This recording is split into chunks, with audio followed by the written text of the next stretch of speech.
जीव नको देऊ बाळा, वडील असे म्हणत त्याच्याकडे सरसावले व त्याला पकडताच त्याचा तोल मुलाचा पाठीमागे गेला व खोल दरीमध्ये 150 फूट दोघेही खाली कोसळले.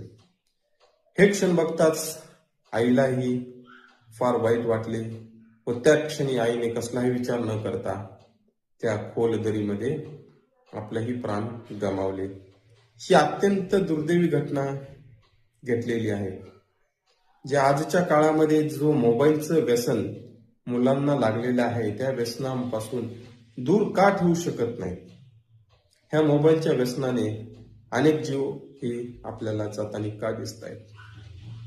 अनेक ठिकाणी मुलं मोबाईलसाठी नको ते प्रयत्न करतात, नको ते हट्टास धरतात व त्यांचे हट्टास त्यांची इच्छा पूर्ण नाही झाली तर आपला जीव हे गमवतात.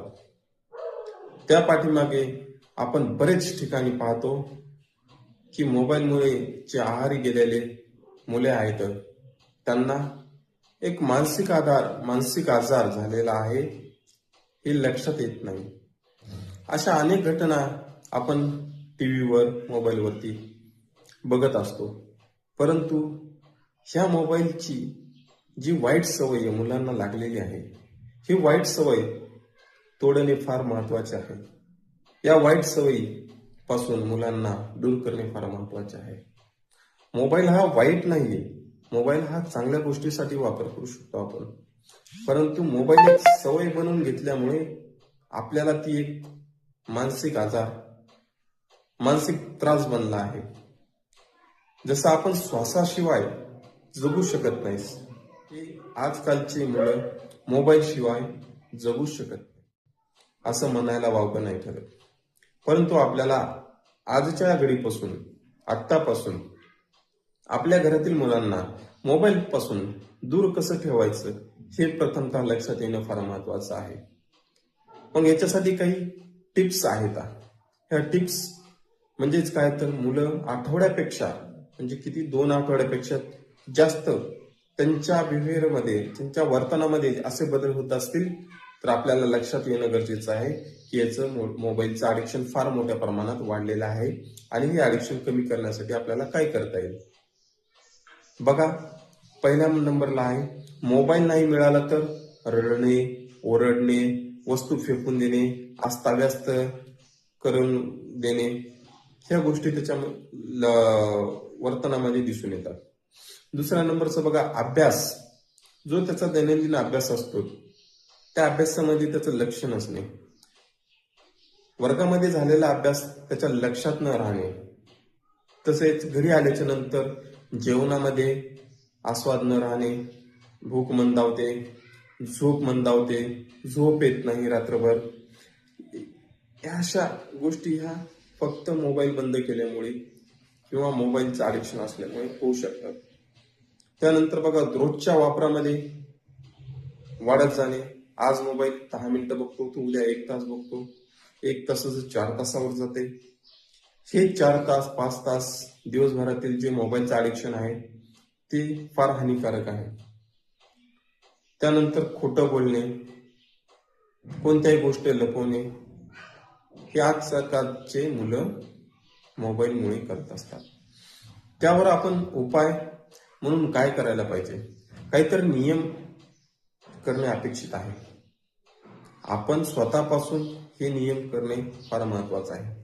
जर आपणच मुलांदेखत मोबाईल तासनतास घेऊन बसत असताल तर आपण त्यांना नियम काय शिकवणार, हे फार महत्वाचं आहे. आपल्याला त्यांना योग्य पालन पोषण करताना, त्यांना योग्य संस्कार घडवताना आपण त्याप्रमाणे वाटचाल करणे फार महत्वाचं आहे. जे आपण अनुकरण करतो आपली मुलेही तेच आपलं अनुकरण करत असतात. आपण जेवताना बोलताना मोबाईल बाजूला ठेवून देणे फार महत्वाचं आहे. मोबाईल ॲडिक्शन हे दूर करण्यासाठी आपल्याला स्वतःपासून बदल करणे फार महत्वाचं आहे. जर आपण घरामध्ये तासनतास मोबाईलवर व्यस्त असतो तर आपले वर्तन पाहून मुलेही त्याच पद्धतीने वागण्याचा प्रयत्न करत असतात. ज्या वेळेस आपण मोबाईलच्या ऐवजी पुस्तक घेऊन बसलो तर मुलेही त्याच पद्धतीने पुस्तक घेऊन बसतात. परंतु घरामध्ये आपल्याला वेळेअभावी किंवा आपल्याला सोयीस्कर वाटेल ह्या हिशोबाने आपण वागण्याचा प्रयत्न करत असतो व आपल्याला हे लक्षात येत नाही की आपण मोबाईलच्या किती आहारी गेलेलो आहोत व आपण आपल्या मुलांना या मोबाईलचे ॲडिक्शन लावण्याचा जी सवय आहे ती सवय किती काळ व किती काळापासून आपण त्यांना ही सवय लावण्यात आपला वाटा आहे हे आपल्याला लक्षात कधी येते ज्यावेळेस हे अशा पद्धतीने आपण रील्स किंवा व्हिडिओ पाहत असतो. आपल्याजवळ खूप वेळ असते परंतु आपल्याला त्या वेळेचा योग्य वापर करता आला पाहिजे. यासाठी आपल्याला सोपे सोपे नियम असतात जे आपल्याला आपल्या मुलांसोबत शेअर करायला पाहिजे. हे नियम ओरडून नाही तर एकत्र बसून बनवायला पाहिजे. ज्या वेळेस आपण नो मोबाईल झोन म्हणजे आपल्याला घरात असताना नो मोबाईल झोन ही जसं आपण जेवताना, झोपताना, अभ्यास करताना या ठिकाणी व तसेच रात्री 9 नंतर मोबाईल बेडरूम मध्ये किंवा हॉलमध्ये नसावे असा जर नियम बनवला तर या नियमाची जी काटेकोरपणे अंमलबजावणी व्हायला पाहिजे ती मोठ्या व्यक्तीपासून ते लहान व्यक्तीपर्यंत ही केली जाऊ शकते.